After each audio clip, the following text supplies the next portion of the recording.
দর্শক, আগামী 27 সেপ্টেম্বর বিশ্ব পর্যটন দিবস উদযাপন মালয়েশিয়ার মালাক্কায় অনুষ্ঠিত হবে এবং এটি জাতিসংঘের পর্যটন সংস্থার 50তম বার্ষিকী উদযাপন করবে। পর্যটন শিল্প বিশ্ব অর্থনীতির একটি গুরুত্বপূর্ণ অংশ। দর্শক, এই খাতটি থেকে অনেক দেশ যেমন থাইল্যান্ড, মালদ্বীপ, স্পেন তারা প্রধান আয়ের উৎস হিসেবেই এই খাতটি থেকে তাদের আসে। বাংলাদেশেও রয়েছে নানা ঐতিহাসিক ল্যান্ডমার্ক, প্রাকৃতিক সৌন্দর্য এবং প্রাণবন্ত সংস্কৃতি যা দেশে পর্যটন শিল্পের অপার সম্ভাবনার আভাস দেয়। দর্শক, এই মুহূর্তে আপনারা দেখছেন দেশভাবনা, এই মুহূর্তের বাংলাদেশ। আজ একটু আলোচনা করতে চাই টেকসই উন্নয়নে পর্যটন এ বিষয়ে। আমার সঙ্গে 3 জন অতিথিকে আমি আজ স্টুডিওতে আমন্ত্রণ জানিয়েছি, তাদের সঙ্গে একটু পরিচিত হব। আমার সঙ্গে রয়েছেন সর্ববামে আমার খবির উদ্দিন আহমেদ, যিনি founder president tourism resource industries association of Bangladesh, ট্রিয়াবের। আপনাকে স্বাগত জানাচ্ছি আজকের আয়োজনে। একই সঙ্গে আমার সঙ্গে রয়েছেন অধ্যাপক ডক্টর মোহাম্মদ মনিরুজ্জামান, যিনি জগন্নাথ বিশ্ববিদ্যালয়ের ভূগোল ও পরিবেশ বিভাগের অধ্যাপক। স্যার, আপনাকে স্বাগত জানাচ্ছি।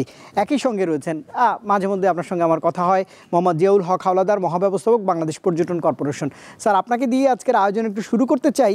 আমি একটু জানতে চাই সহজভাবে যে বাংলাদেশের তো আমি যেমনটা শুরুতেই বলছিলাম যে অপার সম্ভাবনার একটা খাত হচ্ছে পর্যটন। আপনি কেমন দেখছেন? আমরা তো একটা বিশেষ সময়ে রয়েছি, 1 বছরের কিছু বেশি সময় ধরে এমন পরিস্থিতির মধ্যে রয়েছি। আমি জানতে চাই যে বাংলাদেশের পর্যটন খাত এই জুলাই গণঅভ্যুত্থান পরবর্তী সময় আসলে কি অবস্থায় রয়েছে, আপনি তো ভালো বলতে পারবেন। এখন যেটা হলো যে পর্যটন হলো একটা অনুকূল পরিবেশ পেলে সে খুব দ্রুতই বাউন্স ব্যাক করে। তো বাংলাদেশের পর্যটন শিল্প এখন বাউন্স ব্যাক করে একটা রাইট ট্রেকে এগোচ্ছে। বিশেষ করে আমাদের প্রাইভেট ইনভেস্টমেন্ট বাড়ছে এবং বিদেশি পর্যটকরাও আসা শুরু করছে এবং আমরা ইনভাইট করছি বিভিন্ন বাংলাদেশের পর্যটন আকর্ষণগুলোতে। তবে domestic tourism is very vibrant. আপনি জানেন যে অ্যারাউন্ড 3 crore ডোমেস্টিক ট্যুরিস্ট আমরা পাচ্ছি, দেশের বিভিন্ন প্রান্ত ঘুরে বেড়ায় বিভিন্ন পর্যটন গন্তব্য গুলোতে।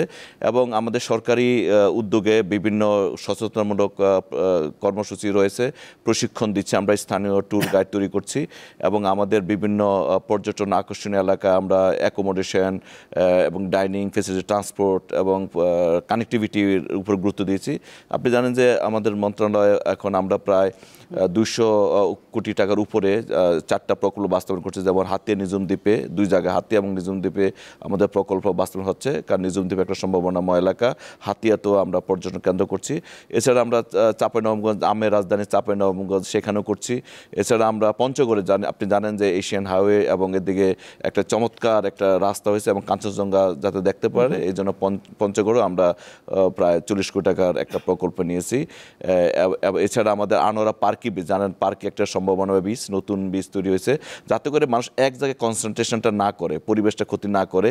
যেমন আপনি জানেন যে আগামী 27 সেপ্টেম্বর বিশ্ব পর্যটন দিবস, এবারের প্রতিপাদ্য হলো যে ট্যুরিজম অ্যান্ড সাস্টেনেবল ট্রান্সফরমেশন, যেটা আমরা বাংলায় করেছি টেকসই উন্নয়নের পর্যটন। অর্থাৎ পর্যটকরা যাতে করে এক জায়গায় কনসেন্ট্রেট না করে ক্যারিং ক্যাপাসিটির বাইরে না চলে যায়, এর জন্য আমরা নতুন নতুন ট্যুরিজম প্রোডাক্টগুলোকে নিয়ে আসতেছি, অ্যাট্রাকশনগুলো নিয়ে আসতেছি, সেখানে সুবিধা তৈরি করছে যাতে করে পর্যটকরা যায় এবং পর্যটকরা যে আমাদের যে বৈচিত্র্যময় যে আকর্ষণগুলো আছে সেগুলো যেন রাউন্ড দিয়ে আর ঘুরতে পারে।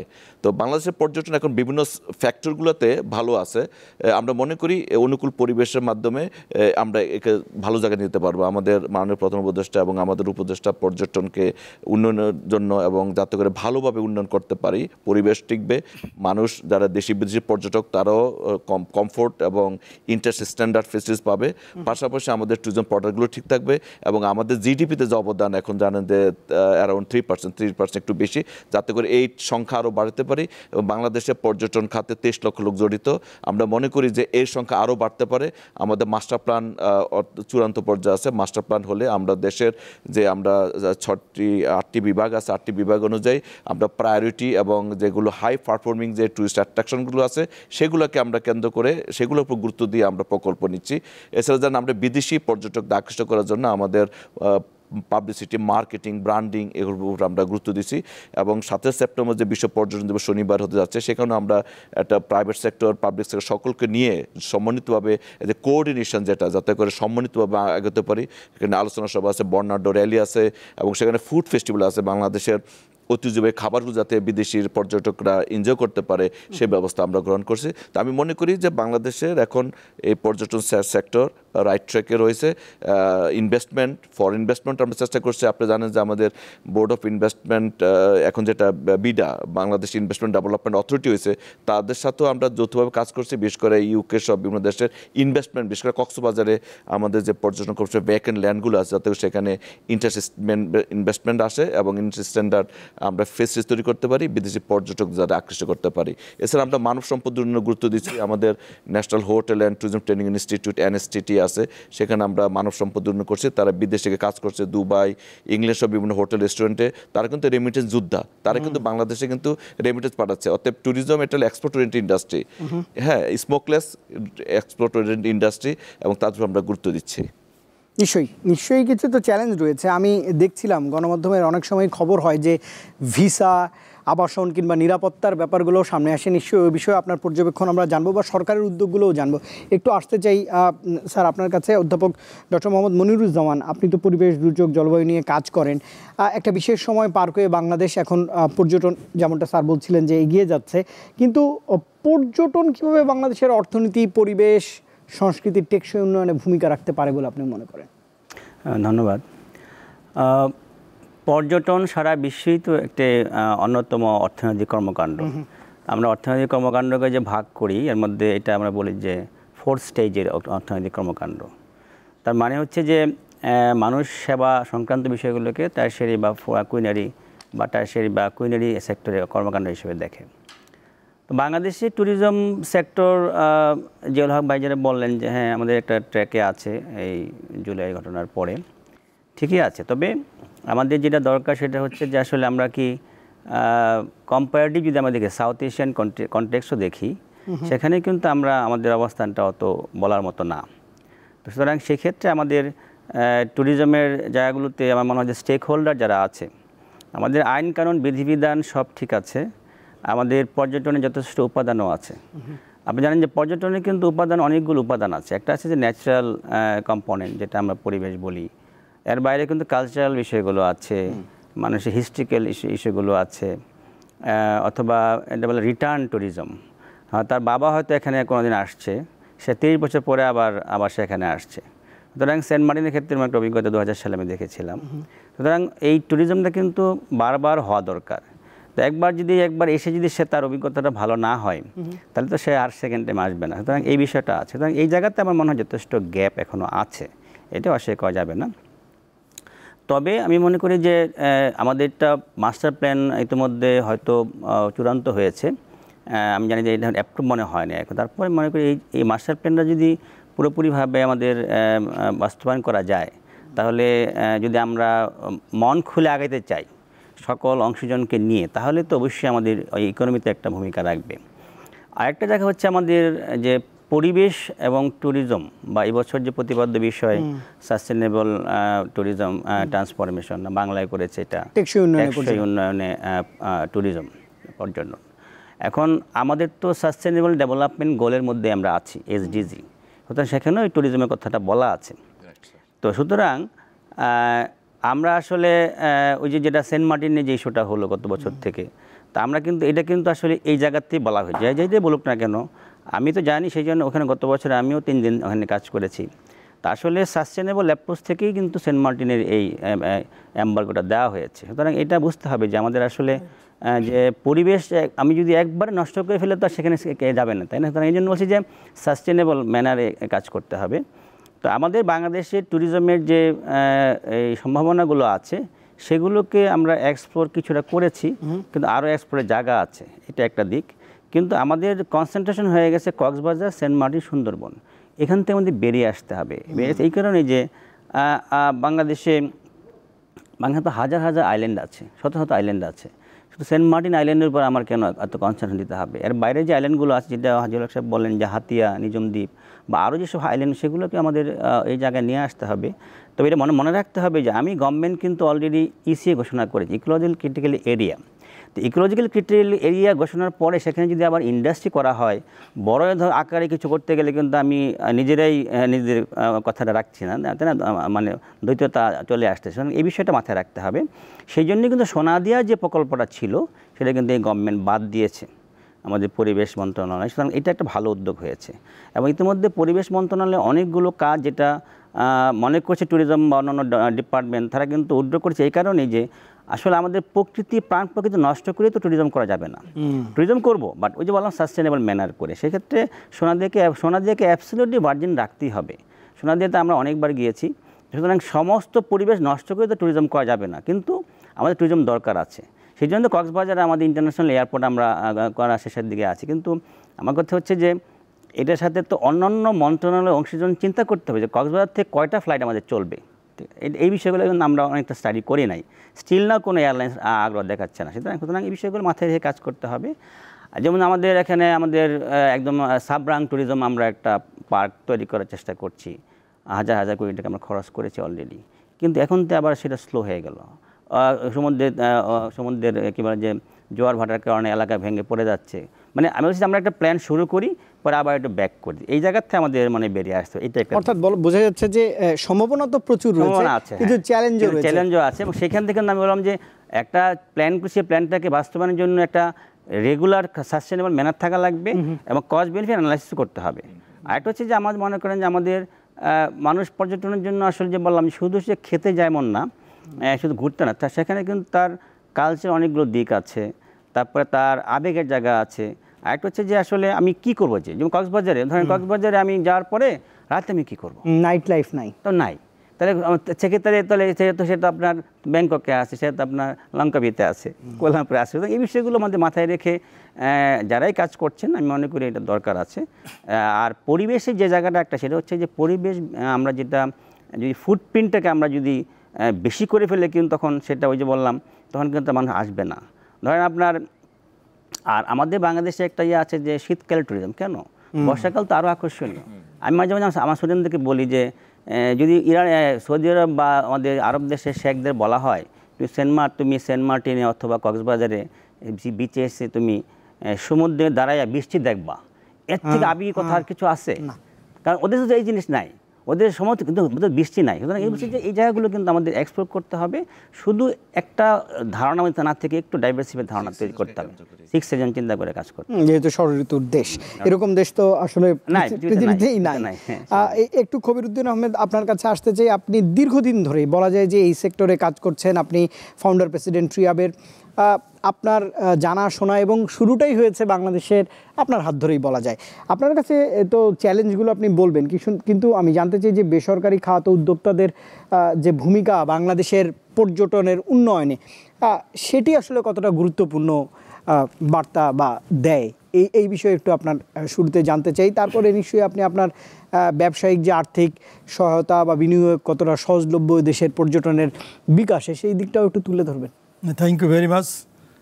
আসলে বেসরকারি যে সংগঠনগুলো আছে এরা ঠিক আছে, এরাই কিন্তু মেন একটি দেশের পর্যটন উন্নয়নের জন্য। ঠিক আমি বলবো বাংলাদেশে বেসরকারি উদ্যোক্তারাই আসলে এ পর্যন্ত যত কিছু হয়েছে তার আমি বলবো 70 to 80% বেসরকারি উদ্যোক্তাদেরই কারণে হয়েছে। এরপর এই বেসরকারি উদ্যোক্তারা যেগুলো করছে এরা তো অত্যন্ত রিস্ক নিয়ে করছে। অনেকে কাজ করতে যায়, অনেকে এস্টাবলিশমেন্ট বিক্রি করে দিয়েছে। এই যে কারণগুলো আছে, বেসরকারিদেরকে সহায়তা করার বিষয়টা এইটা লাস্ট এত বছর ধরে এই গভর্নমেন্ট অতটা করে নাই বললেই চলে বেসরকারিদের। কারণ এক জায়গা আপনারা আলোচনা ভাইরা দুজনে খুব সুন্দর করে আলোচনা করলো। আপনি বললেন বাংলাদেশে আসলে যে প্রোডাক্টগুলো আছে, আমি বলতে চাই বিশ্বের কোনো দেশেই এত সুন্দর প্রোডাক্ট নাই। আমাদের একমাত্র আমি বলে থাকি বরফ নাই, আর কি নাই আমাদের যে ইতিহাস ঐতিহ্য যে কিছু আছে এটা পৃথিবীর যে কোনো দেশের থেকে কম নেই, বেশি না থাকে কোনো অবস্থাতে কম নেই। এটিকে ধারণ করতে হয়, এটিকে যদি সাস্টেন করতে হয়, সেই সাস্টেন করতে হলে গভর্নমেন্টকে ভালোভাবে এগোতে হবে। কিন্তু কোনো গভর্নমেন্টই এই যে শিল্পটা এটাকে তেমন বেশি তারা নার্চার করছে না। এটার জন্যে বর্তমান আমাদের যে মাননীয় প্রধান উপদেষ্টা আছে উনিও কিন্তু পারেন এটা নিয়ে দুটো কথা বলতে, কিন্তু বলেননি। হ্যাঁ, আমাদের উপদেষ্টা মহোদয় কিছু করছেন, আমাদের সচিব, বর্তমান সচিব মহোদয় উনি প্রচণ্ডভাবে করছেন, কিন্তু ওনার যেগুলো করছেন এই যে প্রোডাক্টগুলো আছে এই প্রোডাক্টগুলো কিন্তু ঢাকা শহরের না। ট্যুরিজমটা কী, গ্রামে গঞ্জে একটা জায়গায় ওয়াটার ফিশিং আছে, ওই ব্রিটেন থেকে আসতেছে ওয়াটার ফিশিং কোথায়, আমরা সেখানে যাব, গ্রামেই হয়। নদী নালা এগুলো সবই কিন্তু পর্যটনের একটা অন্যতম উৎস। একটু আগে জিয়া সাহেব বললেন, উনি বললেন বিভিন্ন এলাকার নাম বললেন, এসবগুলো উৎস। কিন্তু আমাদের সরকারি কর্মকর্তার থেকে আরম্ভ করে সবাই এরা দেখা যায় এটা শহর বেসড হয়, কিন্তু পর্যটন শহর বেসড না। এদেরকে এই সমস্ত এলাকায় যেতে হবে। ব্র্যান্ডিং করবে কারা? উচ্চপদস্থ কর্মকর্তারা। ব্র্যান্ডিং করবে কারা? যারা ব্র্যান্ডেড আছে তারা। তো সেই সমস্ত ব্যাপারে সরকারকে এগিয়ে আসতে হবে। এবং দেখা যাচ্ছে যে একটা লোক ঢাকায় আসলো বা চিটাগাংয়ে আসলো, ওখান থেকে একটা জায়গায় যাবে যে জায়গাটা 50 কিলো 20 কিলো 30 কিলো দূরে, সেখানে যাওয়ার পথে দেখা যাচ্ছে মেন রোডটা খুবই ভালো, কিন্তু ওখানে 20 কিলো রাস্তা ভিতরে যাইতে হবে, ওটা এলোমেলো, ঢোকা যায় না, গাড়ি উল্টোপাল্টা হয়ে যায়, বা একটা ফেরি দরকার, ফেরিটা ঠিকমতো তারা করছে না। এই যে কাজগুলো এগুলো কিন্তু সরকারকে বেশি করতে হবে। যেমন ট্যুরিজম মন্ত্রণালয় কিন্তু কাজ করছে ভালোভাবেই, ঠিক আছে, আমি খারাপ বলবো না, কিন্তু এই ট্যুরিজম মন্ত্রণালয়কে কাজ করতে গেলে আরও 14টা মন্ত্রণালয়কে সাহায্য নিতে হয়। এই সাহায্যটা কিন্তু করছে না, বরং বাধা হয়ে দাঁড়ায়, কাজ করে না, অর্থাৎ সমন্বয়হীনতা রয়েছে একটা যথেষ্ট। যেমন আমাদের ট্যুরিজম যেমন যারা নেতৃত্ব দিচ্ছে এদের ভিতরেও যেমন আছে প্রাইভেট সেক্টরে, মানে কিছুটা মানে এদের ভালো রিলেশন নাই, ঠিক তেমনি সরকারি লেভেলে এক মন্ত্রণালয় আর একটা মন্ত্রণালয় অতটা নাই। তো এই মন্ত্রণালয়গুলোকে কোঅর্ডিনেট করে, এটাতে আমি বললাম না, মাননীয় প্রধান উপদেষ্টাকে একটু কিছু বলতে হবে। বিশ্বের যে সমস্ত দেশে শুনলেন যে ট্যুরিজম উন্নয়ন করছে, অনেক দেশে 30%, 30-32%ও তারা জিডিপি পাচ্ছে, কিছু কিছু দেশ আছে। কারণ এইটা শুধু ট্যুরিজম কিন্তু শুধুমাত্র ব্যবসাই নয়, একই সাথে ওই দেশের উন্নয়নের জন্য, পরিস্থিতির জন্য ট্যুরিজম খুবই ইম্পর্ট্যান্ট। কারণ যখন একটা দেশে পরিচিতি হবে তখন ট্যুরিজম যারা আসে, যারা ভ্রমণ করতে আসে, তারা একই সাথে ব্যবসার কাজও করে। এইগুলো যদি করে তাহলে সব দিক দিয়ে এগোতে হবে। কিন্তু এই জিনিসটা একটু ভালোভাবে যেন ট্যুরিজম মন্ত্রণালয়, পর্যটন কর্পোরেশন, ট্যুরিজম বোর্ড তারা আরও একটু ধরে বিভিন্ন মন্ত্রণালয় এবং ট্যুরিজম অ্যাডভাইজার, প্রধান উপদেষ্টা তাদের কাছে আবেদনগুলো করে।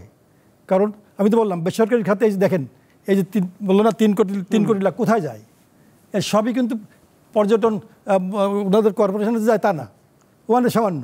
আর সব কিন্তু আমরা যারা বেসরকারি আছি তারাই কিন্তু আমরা এটা মোটা দাগে যারা একই সঙ্গে উদ্যোক্তা বা ব্যবসায়ী তারা তো কিছু চ্যালেঞ্জের কথা বলছেন। এই চ্যালেঞ্জগুলোকে খণ্ডন করতে বা এগুলোর জন্য যে সরকারের এক ধরনের সমন্বয়হীনতা রয়েছে, সেগুলো নিয়ে আপনারা কাজ করছেন কিনা? বিষয়গুলো তো একদম আইডেন্টিফাই করা, তারা তো বারবারই নিশ্চয়ই আপনাদেরকে এই বিষয়গুলো জানিয়েছে, সেগুলোর উন্নয়নে আপনাদের কি দৃষ্টি রয়েছে? আমাদের টিএবের সম্মানিত ফাউন্ডার প্রেসিডেন্ট যে বিষয়গুলো তুলছেন এগুলো আমরা জানি এবং ওনারা বারবার বলছেন। বিশেষ করে আমাদের যখন বাজেট প্রণয়ন করা হয়, আমাদের জুলাইতে যখন বাজেট ঘোষণা করা হয়, তার আগেই ওনারা বিভিন্ন যে অ্যাপবেজের সংগঠন এবং এনবিএর সাথে বসেন। অনেকগুলো বিষয়ে, বিশেষ করে যেমন আমাদের যেসব 5 স্টার হোটেল রিসোর্ট করা হয় তাদের জন্য যে ইম্পোর্টের উপরে যে ডিউটি কমানো, তারপরে ট্যুরিস্ট ভেহিকেল প্রোভাইড করা, তারপরে মূলত ভ্যাট ট্যাক্স, যেমন ওনারা যেটা দাবি করছেন যে 5 স্টার বা এসি ইয়াগুলোতে হোটেলগুলোতে মানে 15% ভ্যাট এবং এসি ডিলাক্স রেস্টুরেন্টে এখন 5%, এরকম যে ভ্যাট ট্যাক্সে ওনাদের একটা বড় বিষয় আছে। এছাড়া ধরেন গভর্নমেন্ট কিন্তু ট্যুর অপারেশন ট্রাভেল এজেন্সির মধ্যে ভ্যাট নিচ্ছে না, যাতে করে ট্যুর অপারেটররা ভালো করে বিদেশি পর্যটকদেরকে আনতে পারে। তো এই জন্য সরকার এটা আসলে আমরাও বলছি এটা হবে, বিশেষ করে প্রাইভেট সেক্টরকে যে ইনসেন্টিভ না দিলে ওনারা আসলে বাউন্স ব্যাক করতে পারে না। কারণ রিসোর্টে কিন্তু এবং প্রাইভেট সেক্টর কিন্তু অনেক কর্মসংস্থান সৃষ্টি করেছে। এখন ওনাদের এই বিষয়গুলো কিন্তু আমাদের মন্ত্রণালয়, আমাদের বিপিসি, বিটিবি কিন্তু তুলে ধরেন এবং কিছুটা কিন্তু এখন সরকারকে আমরা মানে বুঝতে পারছি, কোয়ান্টিফাই করে যে যদি বিদেশি ট্যুরিস্ট আসে তার দেশের ডলারের যে রিজার্ভ বাড়বে এবং কর্মসংস্থান হবে, এবং আমরা একটা কোয়ান্টিফাই করে দেখাতে পারছি যে কি পরিমাণ আমাদের ট্যুরিজমের সাইজ কেমন, আমরা কি কি ইন্ডিকেটরে আমরা ভালো করছি, ভালো আরও করতে পারি কোন জায়গায়, সেটা আমরা আশা করি এই নেক্সট বাজেটে আমরা আরও একটা ভালো রেজাল্ট পাবো, প্রতিফলন পাবো। কিন্তু উনি যেটা বলছেন বা আমিও একটি প্রশ্ন আপনার কাছে রাখতে চাই, সেটি হচ্ছে যে সমন্বয়হীনতা আসে আপনার পর্যটন কর্পোরেশনের সঙ্গে তো অনেকগুলো ভেঞ্চারের যোগাযোগ করে তারপরে এই শিল্পকে নিশ্চয়ই এগিয়ে নিতে হবে, যেমন ভিসা নীতি, নিরাপত্তা, পরিবহন, আবাসন খাত। এই সরকার এই উদ্যোগগুলোতে কতটা কার্যকর ভূমিকা রাখছে? এখন আগের থেকে অনেক ভালো। এখন যেটা আপনি জানেন যে আমাদের মাননীয় প্রধান উপদেষ্টা মানে যিনি আমাদের ন্যাশনাল ট্যুরিজম কাউন্সিলের হেড, একটা মিটিং হলে বিভিন্ন যেমন পরিবেশ, তারপরে লেগে আপনার স্বরাষ্ট্র কথা বলেন, বিচার বিষয় বলেন, এলজিডি এবং অন্যান্য মন্ত্রণালয় কিন্তু আছে।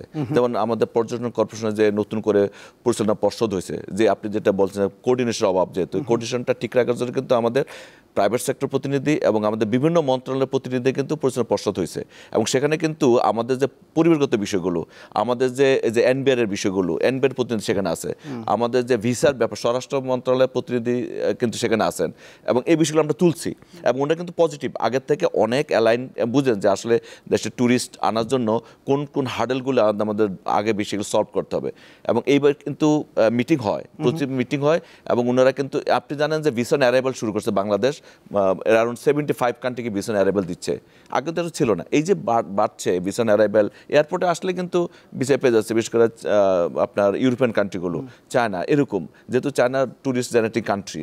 আরেকটা বিষয় ভিসা হলো একটা রেসিপ্রোকাল বিষয়, এটা পররাষ্ট্র মন্ত্রণালয় এরা এবং ডিল করে রেসিপ্রোকাল বিষয়। তবে যারা ট্যুরিস্ট তারা কিন্তু ভিসা পায়, এবং আমরা ই ভিসার দিকে যাওয়ার চেষ্টা করছি যাতে করে ট্যুরিস্টদের হ্যাসেলটা না হয়, এয়ারপোর্টে এসে অনেকক্ষণ ওয়েট না করতে, বা দেখালো যেমন আপনার চীন একটা বড় দেশ, এখন অন্য সেই সিয়ান প্রদেশ থেকে একজন ভিসা নিতে হলে যে বেজিং আসতে হয়, অনেক ফ্লাই করে আসতে হয়, তো এই জন্য ই ভিসাটা আমরা চালু করার চেষ্টা করছি এইভাবে। আর কোঅর্ডিনেশনটা মূলত হলো আমাদের প্রাইভেট সেক্টর, আমাদের যেমন রাস্তাঘাট, এলজিডির সাথে আমরা বসছিলাম, যেমন আমি বলছি যে জয়পুরহাট থেকে পাহাড়পুরের 3 কিলোমিটার 8-10 কিলোমিটার রাস্তা, লাস্ট মাইল কানেক্টিভিটিটা ঠিক করার জন্য বলছে।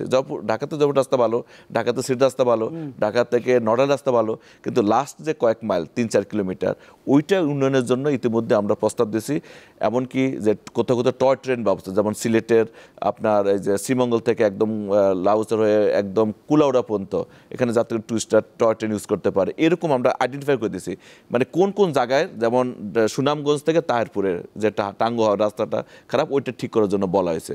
মূলত এই বিষয়গুলো নিয়ে আমরা কোঅর্ডিনেটিং ওয়েতে বসছি, LGD, roads and highway, bridge authority, পরিবেশ, আমাদের সব মিলে কিন্তু আমাদের এই এনটিসি আছে, জাতীয় পর্যটন পর্ষদ আছে, এবং আমাদের যে ট্যুরিজম পলিসি যেটা 2010 সালে, সেখানে কিন্তু কোন কোন মন্ত্রণালয় ইনভলভমেন্ট সেটা আমরা স্পষ্টভাবে বলেছি, এবং অন্যান্য মন্ত্রণালয় পলিসি যেমন ইন্ডাস্ট্রিয়াল পলিসি সেখানে কিন্তু 12টি উপখাত ইনক্লুড করছে, আগে ছিল না।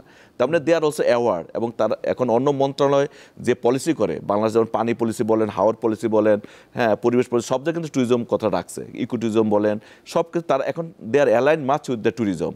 এই যে অ্যাওয়ারনেসটা কিন্তু বাড়ছে, এটা আমাদের একটা অ্যাচিভমেন্ট, ভবিষ্যতে আরও বাড়বে। আমি মনে করি এইভাবে আমরা কোঅর্ডিনেটিং এফোর্ট দিয়ে আমরা এগিয়ে যাব। নিশ্চয়ই। খবিরুদ্দিন আহমেদ, আপনার কাছে একটা বিষয় আমি একটু জানতে চাই, সেটি হচ্ছে যে ট্যুরিজম, আপনি যেহেতু এই ব্যবসাটা অনেক দিন ধরেই করছেন, এবং বাংলাদেশে প্রথম বলা যায় ট্যুরিজম স্টার্টআপগুলো যেগুলো রয়েছে তারা বাংলাদেশে এই মুহূর্তে যদি এই ইন্ডাস্ট্রিতে গ্রো করতে চায়, তাদের কোনো প্রতিবন্ধকতা আছে কিনা, বা চ্যালেঞ্জ আছে কিনা, বা সুযোগ কতটা আছে, এটি যেমন রয়েছে, বা আন্তর্জাতিক পর্যটক যারা রয়েছে তাদের আকর্ষণের জন্য বাংলাদেশকে ব্র্যান্ডিং বা আমাদের ব্র্যান্ডিং বা মার্কেটিংয়ের কৌশলে কোনো ধরনের ঘাটতি রয়েছে কিনা? অফকোর্স ঘাটতি আছে। নাম্বার 1, যে আন্তর্জাতিকভাবে যদি আমাদের ফরেন গেস্ট আনতে হয়, তাহলে আমাদের বিদেশের থেকে যে সমস্ত দেশ থেকে আমরা গেস্ট পাবো, সেই সমস্ত দেশে যে মেলাগুলো হয় ওই মেলাগুলোতে আমাদের অ্যাটেন্ড করতে হবে। কিন্তু অত্যন্ত দুঃখের বিষয় যে বর্তমানে এই মেলাগুলো সরকার সাসপেন্ড করে রাখছে। আমি বলি, আমি যেমন নিজে অ্যাজ ফাউন্ডার প্রেসিডেন্ট একবার জাপান গেছি, একবার ব্রিটেন গেছি, ইন্ডিয়া গেছি একাধিকবার, কিন্তু আমি ওই সমস্ত জায়গা থেকে বাংলাদেশকে আমি প্রেজেন্ট করেছি এবং প্রচুর গেস্ট পেয়েছি। আমার সেই অরুণা রিসোর্ট গোয়াল ক্লাব, সেই ওই গ্রামে আরও কয়েক বছর আগের থেকে আমি যখন জাপান গেছি, জাপানের অ্যাম্বাসেডারের সাথে কথা বলছি, সবার সাথে কথা বলছি, ওই সময় ওখান থেকে টোকিও ইউনিভার্সিটি, কিয়োটো ইউনিভার্সিটি এবং বিভিন্ন জায়গার থেকে স্টাডি ট্যুরে এখানে আসছে। গ্রামের দিকেই যায় তারা। At the same time Britain থেকে লোকজন আসছে, তারা ওয়াটার ফিশিং দেখতে আসছে। আমি তখন ওয়াটার ফিশিং কথা বললাম না, আমার ওখানে নড়ালে ওয়াটার ফিশিং আছে। ওয়াটার ফিশিং OTTR, ওটার মানে ভোদর দিয়ে মাছ ধরা। এই ধরনের আমি যে কথা বলছিলাম, আমি বললাম না কক্সবাজার অমুক জায়গা তমুক জায়গা, যেগুলো কমন জায়গা, কিন্তু আসল যে ট্যুরিস্ট, যারা বয়স্ক ট্যুরিস্ট, তারা দেখতে চায় ওই সমস্ত এলাকার নতুনত্ব কী আছে। এই নতুনত্ব কিন্তু গ্রামগঞ্জেই আছে, বিভিন্ন জায়গায় আছে। এগুলো দেখতে আসলে আমরা যখন বর্ষিয়ার নিয়ে ওই সমস্ত দেশে যাই, আমরা যে আমাদের ভিডিও দেখাই, তারা ওটা দেখে ওইটা নিয়ে তারা ঘুরতে আসে। কারণ মানুষ আমেরিকা বলেন, বিভিন্ন বড় বড় দেশ বলেন, এরা রিটায়ারমেন্টের সময় বৃদ্ধ লোকরা কিন্তু বেশি ঘুরতে আসে। এবং বৃদ্ধ লোক এখন কি হচ্ছে, সারা বিশ্বে এখন গ্রিন ট্যুরিজমের যুদ্ধ হচ্ছে, যেটা গ্রিন ট্যুরিজম নিয়ে আজকে দেখলেন এর থিমও আছে। এই গত 2 মাস আগে আমার এখানে ইন্ডাস্ট্রি মিনিস্ট্রিতে NPO, ন্যাশনাল প্রোডাক্টিভ অর্গানাইজেশন, 20টি দেশ, এই এশিয়ান প্রোডাক্টিভ অর্গানাইজেশন এখানে ওয়ার্কশপ করেছে 4 দিনের। সেই ওয়ার্কশপে 4টা দেশ থেকে 4 জন রিসোর্স পার্সন ছিল। একজন ছিল চায়না থেকে, একজন ছিল কোরিয়া থেকে, একজন ছিল নেপাল থেকে, বাংলাদেশ থেকে আমাকে রিসোর্স পার্সন সিলেক্ট করেছে। এবং ওখানে আমি গ্রিন ট্যুরিজম নিয়ে কথা বলেছি। কেন সারা বিশ্ব এখন চাচ্ছে গ্রিন ট্যুরিজম। গ্রিন ট্যুরিজমের ভাইরা বললো, তো গ্রিন ট্যুরিজমের জন্য সরকারকে এগিয়ে আসতে হবে। সেজন্য শুধুমাত্র ভাই বললো না যে এক জায়গায় এত ট্যুরিস্ট যাতে না করে সারা বাংলাদেশ ছড়িয়ে ছিটিয়ে দিতে হবে। তো সারা বাংলাদেশ ছড়িয়ে দিলে কী হবে, বিভিন্ন গ্রামের উন্নয়ন হবে, বিভিন্ন গ্রামের এমপ্লয়মেন্ট বাড়বে। যেগুলো আমি যে অন্য রিসোর্ট গল্ফ ক্লাব করেছি, আমার সর্বশেষ যে অ্যাচিভমেন্টটা আছে বাংলাদেশে, এই গল্ফ কোর্সগুলা 17টা গল্ফ কোর্স আর্মিদের জায়গায়, আর্মিরা কন্ট্রোল করে। কিন্তু আপনারটা আমি যুদ্ধ করে একটা প্রাইভেট সেক্টরে অন্য রিসোর্ট গল্ফ ক্লাবকে মানে এটি অনুমোদন দিয়েছি, এটার প্রেসিডেন্টের কাছে, মাননীয় সেনাপ্রধানের কাছে। এটা আমাদের অনুমোদন দিয়েছে। দেওয়ার পরে উনি আমাদেরকে অ্যাডভাইস করেছে এই গ্রামগঞ্জে যে সমস্ত ইয়ুথ ছেলেমেয়েরা আছে তাদেরকে ইনভলভ ইন এই সমস্ত খেলাধুলার মধ্যে। এবং সেই অনুযায়ী আমরা চতুর্দিক দিয়ে এটার ব্যবস্থা করছি। আমারও এখানে 30-35 জন লোক রেগুলার ইয়ুথ, গ্রামের ইয়ুথ ছেলেমেয়ে তারা খেলতেছে। তারা ঢাকা থেকে যারা যাচ্ছে তাদের সাপোর্ট দিচ্ছে। এরা ভালো খেলতে পারলে এরা দেশটা আন্তর্জাতিক পর্যায়ে এরা যাইতে পারবে, বৃত্তি নিয়ে যেতে পারবে। তো এইগুলো বিভিন্নভাবে নতুন নতুন জিনিস করে এবং সাস্টেনেবল যেটা ট্যুরিজম সেটা এটা হবে। সাস্টেনেবল ট্যুরিজম করতে গেলে হয়তো এমন ঘটনা ঘটে যে দ্রুত ইনকাম আসে না, কিন্তু এটা আলটিমেটলি সাস্টেনেবল হলে এটাই কিন্তু সাস্টেনেবল হয় এবং এগুলো চলে। তো এই জন্য আমার কথা হচ্ছে যে এই সমস্ত জায়গায় সাপোর্ট দিতে হবে। সে রাস্তাঘাট থেকে আরম্ভ করে ফিনান্সিয়াল কোনো জায়গা লোন এবং ব্যাংক লোন পর্যন্ত তারা দিতে চায় না এই সমস্ত রিসোর্টগুলোকে। এই সার্বিক দিকে বিবেচনা করে আমাদের মন্ত্রণালয় তথা বিভিন্ন মন্ত্রণালয় সাপোর্ট দিয়ে এগুলো করলে আমার মনে হয় দেশটা এত উন্নয়ন হবে, মানে বাংলাদেশে সব কিছু আছে, সে সারা বিশ্ব থেকে লোক আসবে। এবং ট্যুরিজম কিন্তু একটা ইম্পর্ট্যান্ট সেক্টর। এই সেক্টর কিন্তু ইনকাম বেশি। শুধু অর্থনৈতিক ইনকামের সাথে সাথে কী হচ্ছে, আপনার পর্যটন, আপনার বিভিন্ন জিনিস সব কিছু কাভার হচ্ছে, আপনার সংস্কৃতি সব কিছু হচ্ছে। আমার মনে হয় এইটা বেশি গুরুত্ব দিতে হবে সরকারকে, এটার দিকে একটু করতে হবে এবং থার্ড সেক্টরটা ঘোষণা করতে হবে। এটা আমার মেন বক্তব্য। নিশ্চয়ই। ডক্টর মোহাম্মদ মনিরুজ্জামান, আরেকটি বিষয় আমার একটু জানার আগ্রহ, সেটি হচ্ছে গবেষণা কিংবা পর্যটনের ব্যবস্থাপনা। আমাদের বিশ্ববিদ্যালয়গুলোতে আমাদের যারা শিক্ষার্থী রয়েছে তাদের জন্য এই যে কতটা ভূমিকা রাখে আসলে গবেষণা বা পর্যটন ব্যবস্থাপনা, আপনি কেমন দেখেন? ট্যুরিজম বিষয়ে গবেষণা আমাদের তো ইউনিভার্সিটি লেভেলে অনার্স মাস্টার্স আছে, ঢাকা ইউনিভার্সিটিতে আছে। তবে এখানে আমি যেটা বলতে চাই, আসলে আমাদের ইউনিভার্সিটিগুলোতে একটু কোনো কোনো ক্ষেত্রে ন্যারো দৃষ্টিভঙ্গি থাকে। তো আমি বলবো যে শুধু কমার্স ফ্যাকাল্টির আওতায় সেটা ওরা রেখেছে। ট্যুরিজম কি শুধু কমার্স না বা বিজনেস না, ট্যুরিজমটা হয়তো অলমোস্ট একটা ইন্টিগ্রেটেড বিষয়।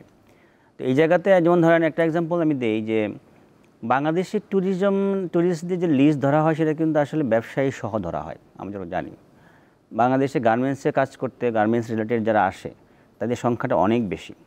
যেটা ভাই বললো যে ডাইভার্সিফিকেশন, আমরা বলছি বাংলাদেশে এই মুহূর্তে ওয়ার্ল্ডে সবচেয়ে বেশি গার্মেন্টস ফ্যাক্টরি আছে, পাশাপাশি গ্রিন গার্মেন্টস ফ্যাক্টরি হচ্ছে হাইয়েস্ট বাংলাদেশে।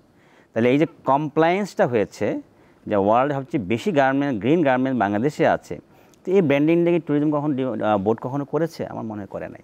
তাহলে এই উপাদানটা খুঁজে পাচ্ছে না কেন? বাংলাদেশে তো এই মুহূর্তে সবচেয়ে প্রফেশনাল লোকজন ব্যবসায় আসে ওই গার্মেন্টসের জন্যই আসে, তাই না?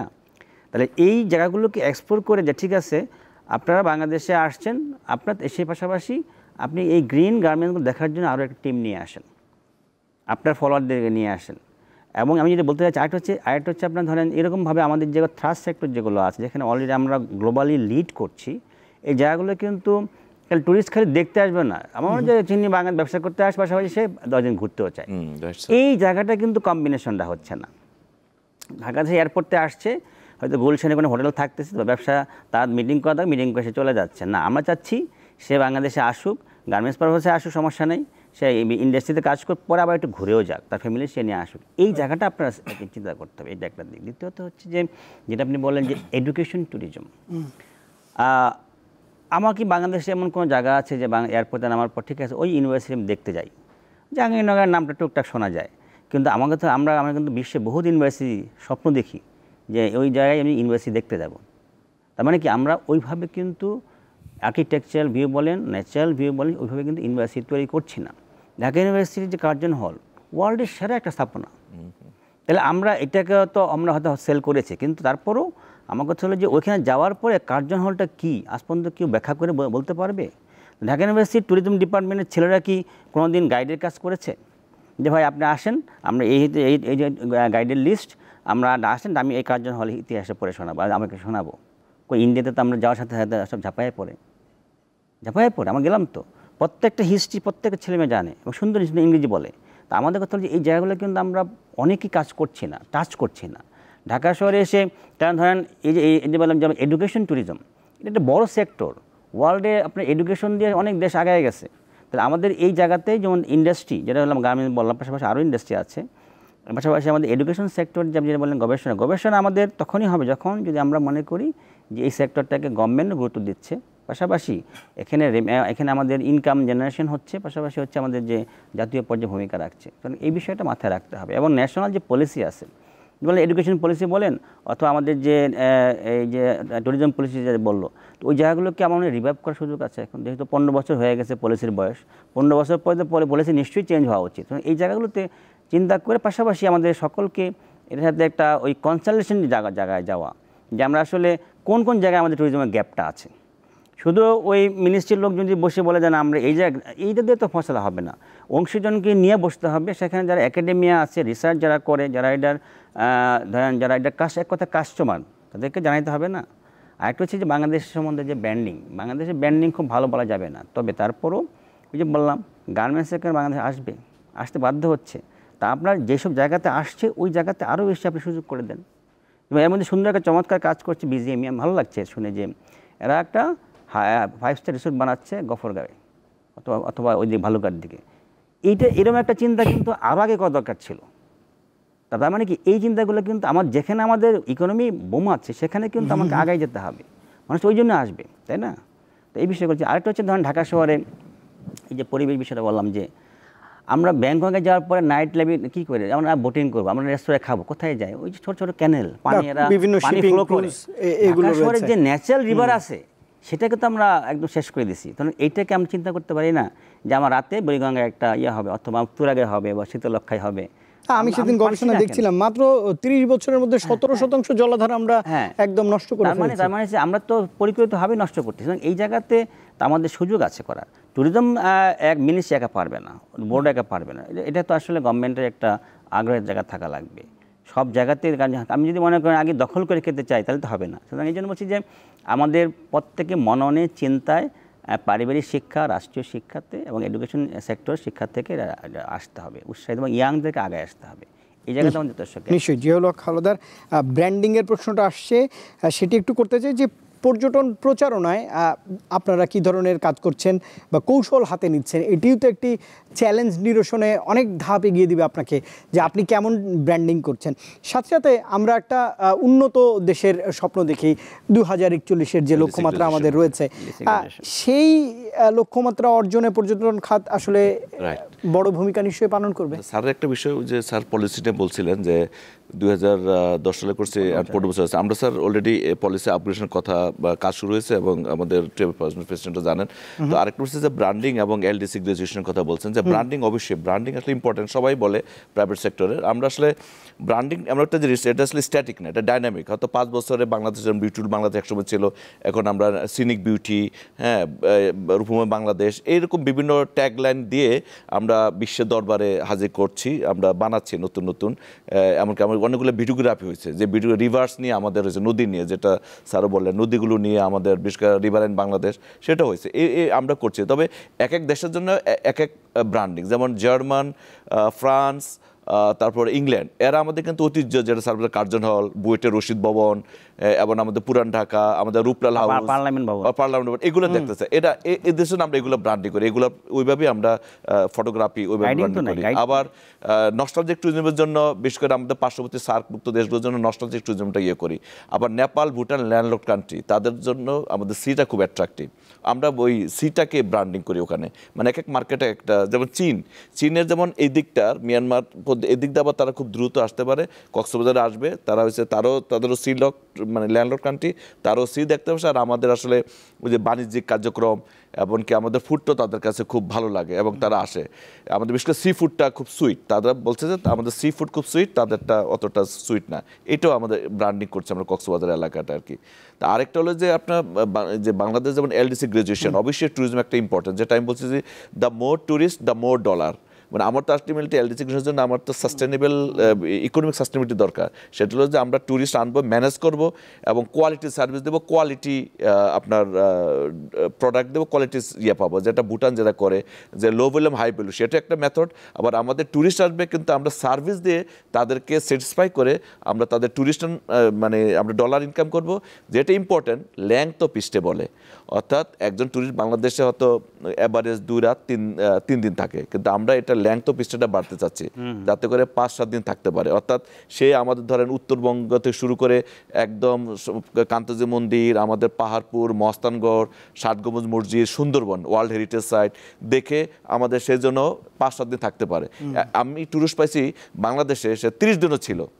সে বলছে বাংলাদেশে যেসব আর্কিটেক্ট হেরিটেজ সাইট আছে আমি প্রত্যেকটাতে দেখবো, শুধু দেখবো না, জাস্ট হপ না, মানে সে দেখতে চায় যে এটা হিস্ট্রি, যেটা স্যার বলে হিস্ট্রি কালচার কীভাবে হলো, এভাবে 1-1.5 মাসও থাকছে, এরকম টুরিস্ট আমরা পাচ্ছি। ওদেরকে আমরা গুরুত্ব দিচ্ছি, যাতে করে ফ্রিকুয়েন্টলি তারা ভিজিট করে, রিপিটেড ভিজিটের উপর গুরুত্ব দিচ্ছি। এবং এরা যত বেশি আসবে, আমাদের ডলার আসবে, ইনকাম বাড়বে এবং এমপ্লয়মেন্ট জেনারেশন হবে, যেটা এলডিসি গ্রেশনে হেল্পফুল হবে আমি মনে করি। নিশ্চয়ই। কবিরউদ্দিন আহমেদ, একদমই শেষ দিকে রয়েছি, আপনি নিশ্চয়ই কিছু পরামর্শ দিবেন যে টেকসই পর্যটন এবারের প্রতিবদ্ধ, এই টেকসই পর্যটন নিশ্চিত করতে তো সরকার, একাডেমিয়া বা উদ্যোক্তা এদের মধ্যে এক ধরনের সমন্বয় দরকার, সেটি লক্ষ্য করছেন কিনা? ডেফিনেটলি সেটি লক্ষ্য করছি। আমার মনে হয় এই সমন্বয় করার জন্যে আমাদের ট্যুরিজম মন্ত্রণালয়, এই সমস্ত যারা ইনভলভ, এদের সবাইকে নিয়ে একটা মিটিং করা দরকার মন্ত্রণালয় কর্তৃক। তখন ওই মিটিংয়ের যে সিদ্ধান্তগুলো আসবে, সেটা যদি বিভিন্ন মন্ত্রণালয়, সেখন ডেপুটি কমিশনার কী করবে, অমুক মন্ত্রণালয় কী করবে, এগুলো করে ওদেরকে ছড়িয়ে দিলে হয়। কারণ এই ট্যুরিজম উন্নয়নের জন্যে ইনফ্যাক্ট ডিসি সাহেবদের কিন্তু ভূমিকা অনেক বেশি। এই ডিসিদের নিয়ে ডিভিশনাল লেভেলে হোক, সেটা ঢাকাতে ডেকে হোক, এই মানে ডিভিশনাল প্লাস ডিস্ট্রিক্ট, এই ডিস্ট্রিক্টগুলার যারা আছে ওরা কিন্তু এই কর্মকাণ্ডগুলো বেশি করবে। এই সাস্টেনেবল ট্যুরিজম যেটা, এটার জন্য তাদের দায়িত্ব কিন্তু অনেকটা বেশি। হ্যাঁ, কোথায় কী করতে হবে, ধরেন কোনো রিসোর্ট এলাকায় বা কোনো এলাকায় পাখি পড়ে, এই পাখি কী করে, এলাকার লোকরা ঘুড়ি দিয়ে মারে, রাইফেল দিয়ে, বিভিন্ন জিনিস দিয়ে মারে। এইগুলো অনেকে এলাকার কিছু মানে বাজে ছেলেপেলে আছে, তারা জোর করে। এদের বিরুদ্ধে অ্যাকশন নেওয়ার জন্য সংশ্লিষ্ট মন্ত্রণালয়কে বলতে হবে। একই সঙ্গে স্থানীয় প্রশাসনেরও নজরদারি রয়েছে, স্থানীয় ডিস্ট্রিক্ট অ্যাডমিনিস্ট্রেশন বলেন, পুলিশ অ্যাডমিনিস্ট্রেশন বলেন, এদেরকে বলতে হবে, এনভায়রনমেন্টের লোকদেরকে এগুলোকে দেখতে হবে। এবং যে সমস্ত জায়গায় মানে বিদেশে দেখেছি যে কোনো পাখি পড়তেছে, গভর্নমেন্টই তারা দেখাশোনা তারাই করে, পয়সা করে দিয়ে, সিকিউরিটি দিয়ে সব কিছু তারা করে। কিন্তু আমি এনভায়রনমেন্ট মন্ত্রণালয়কে বলবো, কোথায় কোথায় বাংলাদেশে পাখি পড়ে, এদেরকে প্রয়োজনে সেখানে যত প্রকার সাপোর্ট দেওয়া দরকার, ইভেন সিকিউরিটি দেওয়া দরকার, এগুলো এনভায়রনমেন্ট মন্ত্রণালয় দিতে হবে। যদি সাস্টেনেবল ট্যুরিজম রক্ষা করতে হয়, পাখিটা কিন্তু খুবই ইম্পর্ট্যান্ট। পাখির জন্য গাছ রাখতে হবে, পাখির জন্য পানি রাখতে হবে, এগুলোকে প্রোটেক্ট করতে হবে। তো এগুলো করলে সেখানে ফিনান্সিয়াল সাপোর্ট দরকার আছে, তো ফিনান্সিয়াল সাপোর্ট কিন্তু সরকারকেও দিতে হবে। বিভিন্ন ফর্মে দিতে হবে, এটাই আমার সাজেশন। নিশ্চয়ই।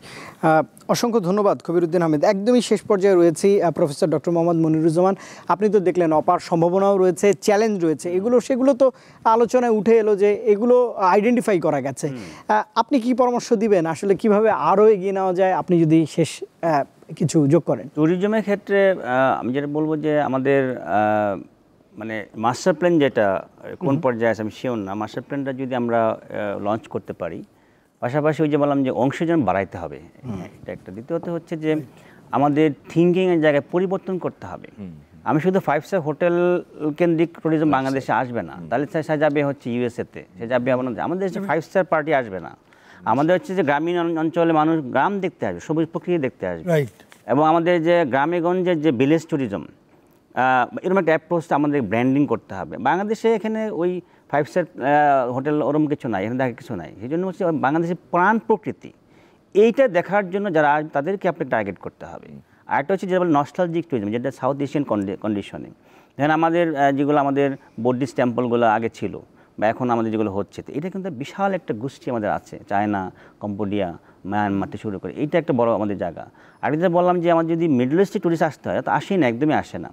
তো আরব দেশের ওদের আনতে হলে কিন্তু আমাদের কিন্তু একটা বন্ডেজ আছে, প্রচুর লেবাররা কাজ করে জানে, কিন্তু ওরা জানে যে এই দেশের লেবারের দেশ। তো ওই জায়গাতে একটু কীভাবে রিভাইভ করা যায় না, লেবারের দেশ এটা না, এখানে প্রাণ প্রকৃতির দেশ। তুমি দেখে যাও কীভাবে এই বৃষ্টির দিনে সমুদ্র কেমন লাগে, তুমি দেখে যাও। সেন্ট মার্টিনের সমুদ্রের তীরে দাঁড়ায় বৃষ্টি কেমন দেখা যায় দেখে যাও। তুমি শুধু ওই ব্র্যান্ডিং করলে হবে না যে আমাদের শুধু লেবারেই যায়, এখানে আমার প্রাণ প্রকৃতি দেখে যাও, এবং এই মিডল ইস্টের ট্যুরিস্টগুলোকে আমাদের আনতে হবে, এটা মাথায় রাখতে হবে। আমি মনে করি আমাদের সম্ভাবনা যেহেতু আছে, আমরা আশাবাদী। নিশ্চয়ই আমরাও আশা করতে চাই। এবং সবশেষ ডক্টর মনিরুজ্জামান, আপনাকে অসংখ্য ধন্যবাদ জানাচ্ছি এই আয়োজনে যোগ দিয়েছেন। মোহাম্মদ জিয়াউল হক হাওলাদার, আপনি একটু যোগ করবেন। ষড়ঋতুর এই দেশ, অপার সম্ভাবনা রয়েছে, আপনি জানেন চ্যালেঞ্জগুলো, নিশ্চয়ই ভবিষ্যতে আরও কাজ করবার সুযোগ রয়েছে সরকার। বর্ষা নিয়ে আমরা কাজ করছি, বর্ষা বিশেষ করে আমাদের মনসুন ট্যুরিজম, যেটা জাপানিরা খুব লাইক করে, হ্যাঁ ওইটা আমরা ওইভাবে জাপান মার্কেট এবং আমাদের যেসব দেশ আপনার খুব ডেজার্ট মনসুন নাই, ওনারা কিন্তু আসেন না তা না। বিশেষ করে স্যার যেটা বলেন কক্সবাজারের বর্ষায় কক্সবাজার কেমন দেখতে, বৃষ্টি, অনবরত বৃষ্টি হচ্ছে, ঢেউ, সমুদ্রের গর্জন, এমনকি দেখা যাচ্ছে টুরিস্ট পাচ্ছে লাউয়াসেরা বন থেকে বিভিন্ন বনে বর্ষা শেষে তারা বসে থাকে, এরকম টুরিস্ট আমরা পেয়েছি। তারা আসেন, বিশেষ করে ভিএফআর আসেন এবং এফআইটি আসেন, ফ্রি ইন্ডিভিজুয়াল ট্রাভেল, এরা আসে, এবং এনআরবি যেটা বিদেশে যারা আছে, স্যার যেটা বলে এনআরবি যেটা নন স্টেট বাংলা, তারাও আসেন, তারাই উপভোগ করেন। বর্ষাকে আমরা গুরুত্ব দিচ্ছি এবং আমাদের পলিসিতে বর্ষাকে নিয়ে আলাদা একটা প্রোগ্রাম আমরা তৈরি করেছি। নিশ্চয়ই, অসংখ্য ধন্যবাদ। টেকসই উন্নয়নে পর্যটন নিয়ে আলোচনার জন্য সময় দিয়েছেন জনাব কবিরউদ্দিন আহমেদ, প্রফেসর ডক্টর মোহাম্মদ মনিরুজ্জামান এবং একই সঙ্গে মোহাম্মদ জিয়াউল হক হাওলাদার, সময় দেওয়ার জন্য ধন্যবাদ জানাচ্ছি। নিশ্চয়ই বাংলাদেশের পর্যটন আরও এগিয়ে যাবে, কথা বলবো অন্য কোনো সময়, আবারও কোনো দিবস উপলক্ষে। নিশ্চয়ই দর্শক, এই ষড়ঋতুর এই দেশ দেখবার জন্য আমাদেরও আগ্রহী হতে হবে। যারা একদম দেশের রয়েছে তাদেরও কিন্তু দেশটা ঘুরে দেখার প্রয়াস রয়েছে। চমৎকার সুন্দর আমাদের দেশ, সেই প্রত্যাশা রেখেই আজকের দেশ ভাবনা এই মুহূর্তের বাংলাদেশ থেকে বিদায় নিচ্ছি। শুভরাত্রি। আপনাকে ধন্যবাদ, দীপ্ত টিভিকে ধন্যবাদ।